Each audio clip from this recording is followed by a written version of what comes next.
नमस्कार साथियों, मेरा नाम एडवोकेट सुरेश कुमार गुर्जर, तहसील चोमू, गांव सामुद का निवासी हूं। मैंने सोशल मीडिया के ज़रिए रामअवतार भारती जी इनकी वीडियो देखे उनसे मैं काफ़ी प्रभावित हुआ। वो देखने के बाद में मेरे को वाकई में लगा जिन्होंने इन मुद्दे उठाए सामाजिक हित में या जनहित के जो भी मामले थे, उनको देखने से मेरे को लगा वाकई में इस आदमी से रूबरू मिलके मैं दो शब्द बोलूं इनसे, और वो सौभाग्य आज प्राप्त हुआ है। और मैं आज उनसे वाकई मुखातिब 48 फोर लेन बनाने के लिए, साथ ही वहाँ जो आए दिन हो रहे एक्सीडेंट और वहाँ जो एक्सीडेंट में मौत हो रही है उनके प्रति एक मुहिम चलाई है। साथ ही जमारामगढ़ बांध या और भी सामाजिक मुद्दे जैसे पेड़ों की रक्षा करना या और भी कुछ मृत्यु आश्रित है जो लोग, उनके प्रति अलग से मुहिम चलाना और उसमें कुछ उनको सहायता मिलना, अपनी तरफ से खुद बढ़ चढ़ के हिस्सा देना, उसके जरिए लोगों में एक संदेश जाता है, बोला हाँ ये नेताजी हमारे ये काम कर रहे हैं तो स्वाभाविक हम भी करेंगे। ये जिसकी 100-200 की सेवा हो वो जैसे आ रहे हैं वो सही, और आगे कोई इसकी लिमिटेशन है नहीं, जब तक सेवा भाव में रहेंगे तब तक करते रहेंगे। बिल्कुल जी जी। अब रामअवतार जी से मैं चर्चा करना चाहता हूँ जी, आप इसके बारे में कुछ बताइए जो NI 148 है ना, उसके बारे में। सुरेश जी, सबसे पहले तो आपका बहुत बहुत धन्यवाद। जी जी। आज आपके चैनल के माध्यम से हम यहाँ पे जुड़े हैं और आप बोल रहे हो कि सेवा सामाजिक काम 148 या फिर जमवारामगढ़ बांध या फिर सानकोटड़ा की मार्बल खाने या फिर जो लोग एक गरीब परिवार का मुखिया खत्म हो जाता है, हाँ। उनकी सेवा, वो सब एक हम सबकी नैतिक जिम्मेदारी है। मेरा मानना ये है कि जो हम कर सकते हैं, जो हमारा प्रयास है, जो हमसे हो सकता है, ये हमारी नैतिक मोरल ड्यूटी है, तो हमें करना चाहिए और वही हम कर रहे हैं। इसमें हम कोई बड़ा काम तो कर नहीं रहे और ये सबके साथ और सहयोग से हो रहा है। अकेला रामअवतार भारती नहीं कर रहा, ये सबके सहयोग से हम कर पा रहे हैं। इसके पीछे आपकी पूरी टीम लगी हुई है? मेरी पूरी टीम लगी हुई है और जो अन्य सामाजिक कार्यकर्ता है जिनके अंदर एक सेवा भाव है। अच्छा। जो कुछ करना चाहते हैं लेकिन वो व्यक्तिगत रूप से उपस्थित रहकर सहयोग नहीं कर सकते, तो फिर वो तन का हो, मन का हो, धन का हो, जो भी उनसे होता है वो सहयोग करते हैं। उन सबके सहयोग के माध्यम से हम, हाँ, इंटरनल सपोर्ट पूरा है। बिल्कुल सबका, सबके सहयोग से काम हो रहा है। अकेला रामअवतार भारती ये काम नहीं कर रहा। अच्छा। और जो अभी हाल ही के अंदर जो एक्सीडेंट होते हैं उसमें आप जो मुहिम चलाते हो उसके बारे में दो शब्द बताइए। देखो, मुहिम तो ये है, NH 148 दौसा से मनोहरपुर हाईवे है, इस पर आए दिन दुर्घटनाएं हो रही है। हम ये करते हैं कि जो गरीब परिवार का मुखिया उस रोड पर एक्सीडेंट होने से खत्म हो जाता है, तो हम तुरंत प्रभाव से अस्पताल में भी जाते हैं, उनसे मिलते भी हैं। और जब वहाँ के गांव के जो सरपंच होते हैं, पंच पटेल होते हैं, जो सामाजिक नौजवान होते हैं, उनसे मिलकर एक आर्थिक सहायता का मिशन चलाते हैं। उसका टाइटल होता है एक कदम मानवता की ओर, और उसमें 1 लाख, 2 लाख, 3 लाख रुपए, 5 लाख रुपए इकट्ठा होकर उसमें वकील साहब अकेले रामअवतार भारती का सहयोग नहीं है, सब लोगों के छोटे छोटे सहयोग से बूंद बूंद से घड़ा भरता है और सबके 100,000, 500 रुपए के सहयोग से 1 लाख, 2 लाख रुपए इकट्ठा करके उस परिवार को देके आते हैं। और उस परिवार के बच्चों के नाम से, उनकी धर्मपत्नी के नाम से हम FD बैंक में करवाते हैं। फिर वो जो भी आगे उनके एजुकेशन होता है, मेडिकल होता है, अन्य जो समाज में सामाजिक काम होते हैं, उनमें वो रुपए काम आते हैं। जी। अभी इससे संबंधित आपने रायसर में 16 मार्च 2025 को एक बड़ी महासभा का आयोजन किया था, जिसमें आपने काफी लोगों को प्रभावित भी किया इससे, और वही महासभा देख के उससे मैं भी काफी प्रभावित हुआ। बिल्कुल। उसके जरिए मैं सोच रहा था आपसे एक बार मैं मुलाकात करूं।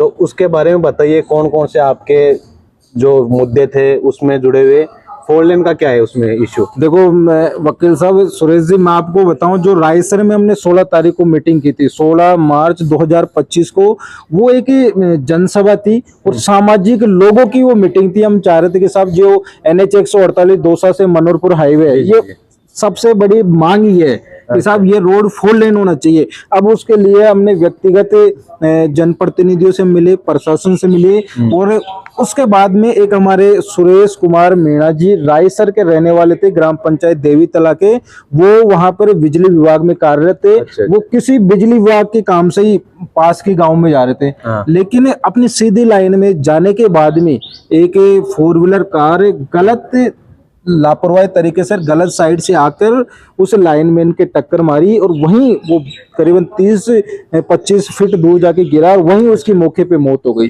तो हम सब लोगों ने एक ये प्रयास किया कि हम एक जनसभा करते हैं, उसमें जो भी नेता है, जनप्रतिनिधि है, उन सबको निमंत्रण देते हैं और आगे इस मुहिम में कैसे इसको सफल बना सके, क्योंकि जब तक ये रोड 4 लेन नहीं होगी तब तक दुर्घटनाएं कम नहीं होगी। तो हम जनसभा करने का एकमात्र उद्देश्य यही था कि साहब ये रोड 4 लेन हो, यहाँ पर सब जनप्रतिनिधि आए और दिल्ली हमारी बात पहुंचे। और उस महासभा में जो पूर्व विधायक थे गोपाल मीणा जी आए, वर्तमान दौसा सांसद है मुरारी लाल जी वो आए और हमने हमारी बात उनके सामने रखी और आगे जो एक ज्ञापन तैयार किया मंत्री साहब के नाम में, जो नितिन गडकरी जी हमारे सड़क और परिवहन मंत्री है, वहां पर हमने ज्ञापन दिया और हमारी बात रखी। अब करना नहीं करना तो ये तो सब नेताओं का काम है, मंत्रियों का काम है। हम तो हमारी जो दर्द है, हमारी जो आवाज है, हमारी जो पीड़ा है, हमें जनता की आवाज है आपकी, जनता की जो आवाज है, आमजन की जो आवाज है, क्षेत्र की जो आवाज है, जो जायज मांग है,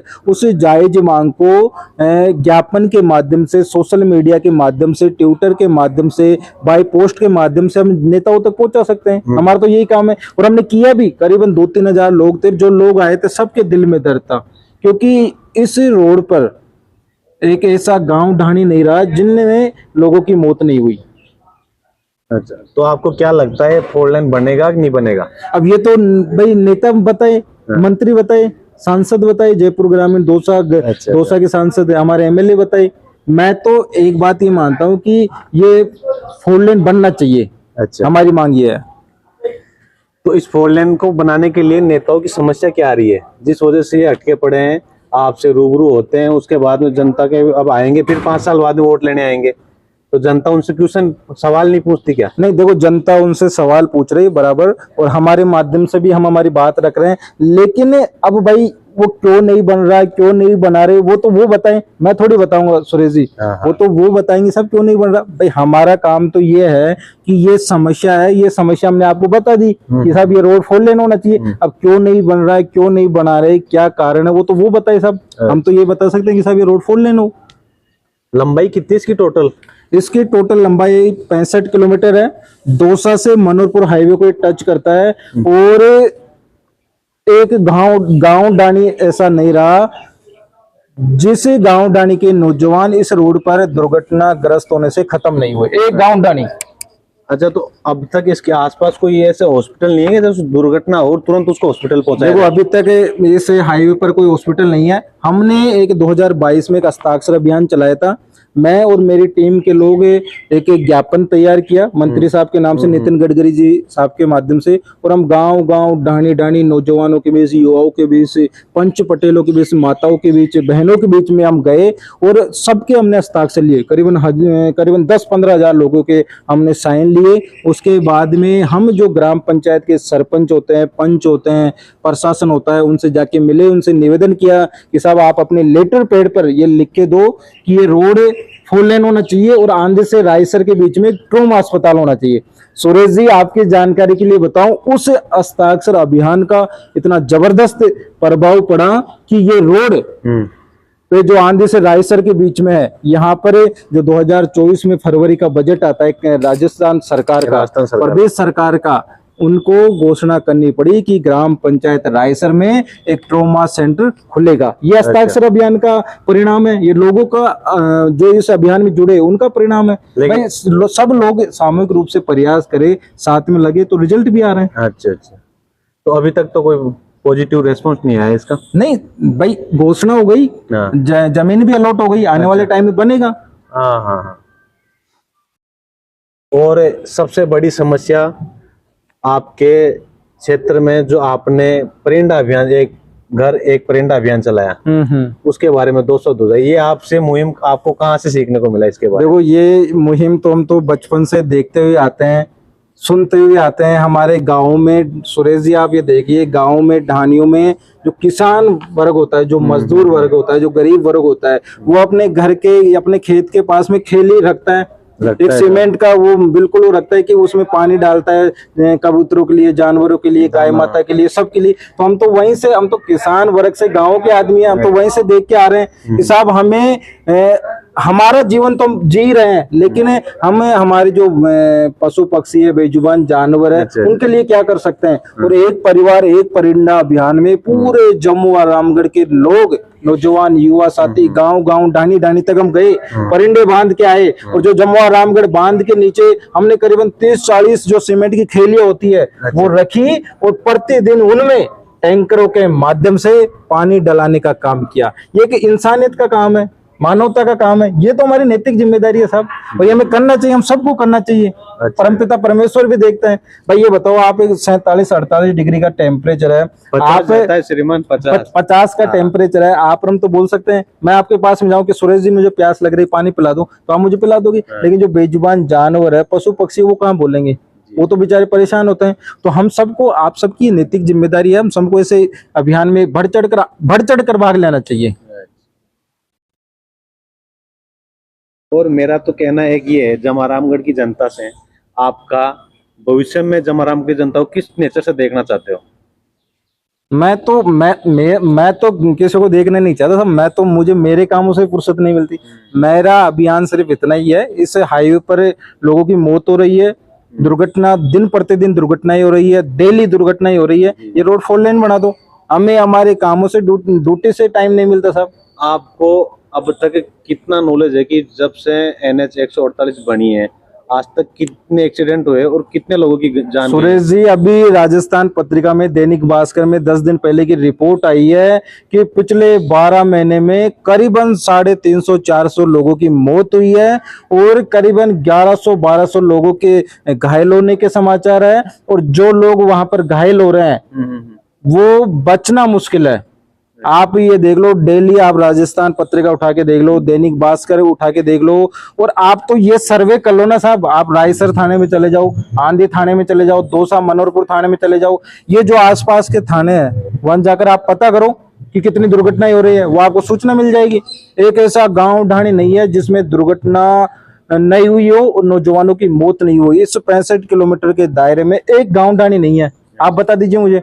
आप 2 साल से लेकर आप चाहे बापी चले जाओ, बासड़ी चले जाओ, डांगरवाड़ा चले जाओ, थड़ी आ जाओ, आंधी आ जाओ, इधर आप भावनी, रायसर, कुशलपुरा, मैंगूर चले जाओ, गठवाड़ी चले जाओ, बहलोर चले जाओ, माता सुले चले जाओ, एक ऐसा गांव डाणी नहीं है जिसमें नौजवानों की मौत नहीं हुई है। नहीं, जैसे इतनी मौत हो रही है, आए दिन एक्सीडेंट हो रहे हैं, तो फिर भी जनप्रतिनिधि शांत क्यों है इस वक्त? अब ये तो जनप्रतिनिधि बताए हुए क्यों शांत है, उनके लोग, उनको चाहने वाले, उनके साथ में कंधे से कंधे मिलाकर जो लोग खड़े होते हैं वो लोग खत्म होते हैं। सुरेश जी, आपकी जानकारी के लिए बताऊं, एक हमारा भाई था, उसका नाम था मिठालाल गुड्डा, जो हमने 16 तारीख को रायसर में जनसभा आयोजित की थी। उस जनसभा का 10 दिन पहले से प्रचार प्रसार किया, और पूरी ईमानदारी से, सेवा भाव से वो नौजवान हमेशा एक सामाजिक कार्यकर्ता था। लेकिन 18 मार्च को इसी हाईवे पर रायसर के पास में ही रोड एक्सीडेंट में उसकी मौत हो गई। ये लोग उसकी बैठक में जाना भी उचित नहीं समझे। ये दुर्भाग्य की बात है। लोग मर रहे हैं, अपने लोग मर रहे हैं, नौजवान मर रहे हैं, युवा मर रहे हैं, सब चाहते हैं कि साहब ये रोड 4 लेन बना दो।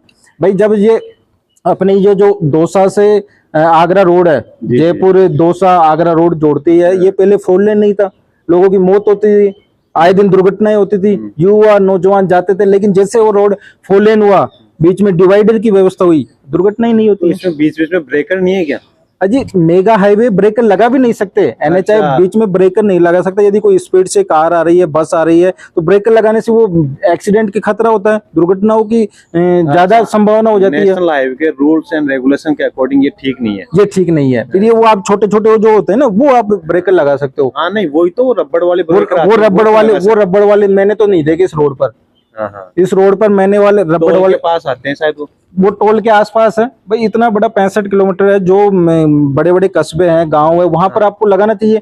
मैं तो ये बोलता हूँ कि एक तो देखो सबसे बड़ी मांग क्या है, NH 148 की सबसे बड़ी मांग ये है कि ये जो 165 दौसा से मनोरपुर को जोड़ता है, 65 किलोमीटर की दूरी, सबसे पहले आप इसमें डिवाइडर की व्यवस्था कर दो।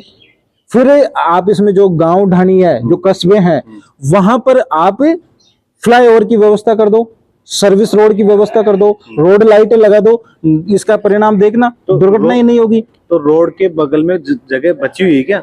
वो तो सरकार निकाले सरकार साहब। की है वो तो जगह सरकार की जमीन है। उसके बावजूद होते हुए रोड क्यों नहीं निकाल अब रही ये है? तो साहब सरकार जाने, हम तो क्या, हम तो निवेदन ही कर सकते हैं कि साहब ये रोड 4 लेन हो, बीच में डिवाइडर हो, सर्विस रोड बने। अच्छा अच्छा। आप ये देखिए जो दौसा से लालसोट कोथून को जोड़ता है जो रोड है, हाँ हाँ। वो पहले सिंपल रोड था, साधारण रोड था, लेकिन वो रोड पहले तो मेगा हाईवे बना अच्छा। और वहां के जनप्रतिनिधि, वहां के आम जन के प्रयासों से वो रोड 4 लेन हो गया और बीच में डिवाइडर है, साइडों में डिवाइडर है, कोई कुत्ता बिल्ली भी अंदर नहीं आ सकता, दुर्घटनाएं होती नहीं उस रोड पे, और सीमेंटेड रोड है, बहुत शानदार रोड है। तो ये तो प्राचीन काल से देखते आ रहे हैं, गांधीवादी युग से चल रहा है ये तो। गांधीवादी तरीके से आंदोलन करके गांधी जी ने ऐसे ऐसे काम कराए, तो करवाए और नहीं करवाए, सभी के अलग अलग इफेक्ट पड़े। तो इसमें हो सकता है कि राजनीति पॉइंट हो रहा है कोई? बिल्कुल हो सकता है साहब। ये हो शायद, आप अगर ये रोड आज बन जाए तो इसका श्रेय आप ले जाओ। अरे मुझे श्रेय या क्रेडिट की तो कोई बात नहीं ये है। कोई राजनीति पॉइंट हो सकता है इस वजह से? अब अगर रोड ये तो साहब जनप्रतिनिधि जाने, मेरा तो सिर्फ, मुझे तो आप अभी ये रायसर में सैटेलाइट अस्पताल की घोषणा हुई, अच्छा। हमें तो खुशी है, हम उसके बाद में मंच पे नहीं गए। हमें बिल्कुल कत्ते आवश्यकता नहीं है, आप ना हमें क्रेडिट दो, ना हमें आप वो दो, आप तो साहब रोड 4 लेन बना दो, हम तो आपसे ज्यादा मांग ही नहीं करते, उसके बाद में हम आपको क्षेत्र में दिखेंगे नहीं। हमें आप तो अपने कर्म स्थली पे अजी रहोगे। हमें सेवा का काम करना है। हम चाहे आप जम्मू रामगढ़ बुलाओ, चाहे आमेर बुलाओ, चाहे जयपुर बुलाओ, चाहे लालसोट बुलाओ, हमें हमारा काम करना है। क्षेत्र की मांग है, लोगों की मांग है, जायज मांग है, सब रोड 4 लेन होना चाहिए।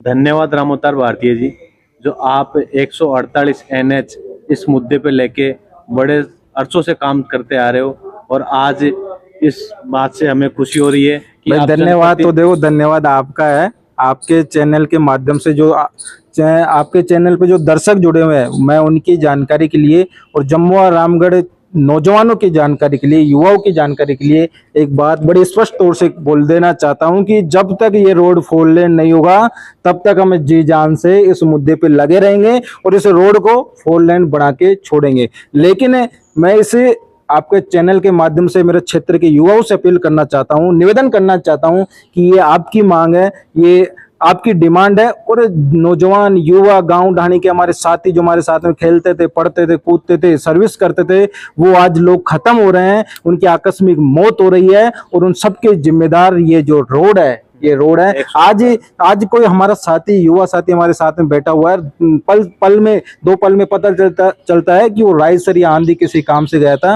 और इस रोड पर एक्सीडेंट होने से वो खत्म हो गया। हम इस मुद्दे पर काम करते रहेंगे, ईमानदार से काम करते रहेंगे, और इसे आपके चैनल के माध्यम से मैं जनप्रतिनिधियों से को बोलना चाहता हूं कि ये रोड जल्द से जल्द 4 लेन बनाओ। ये जनता की मांग है, क्षेत्र की मांग है, युवाओं की मांग है।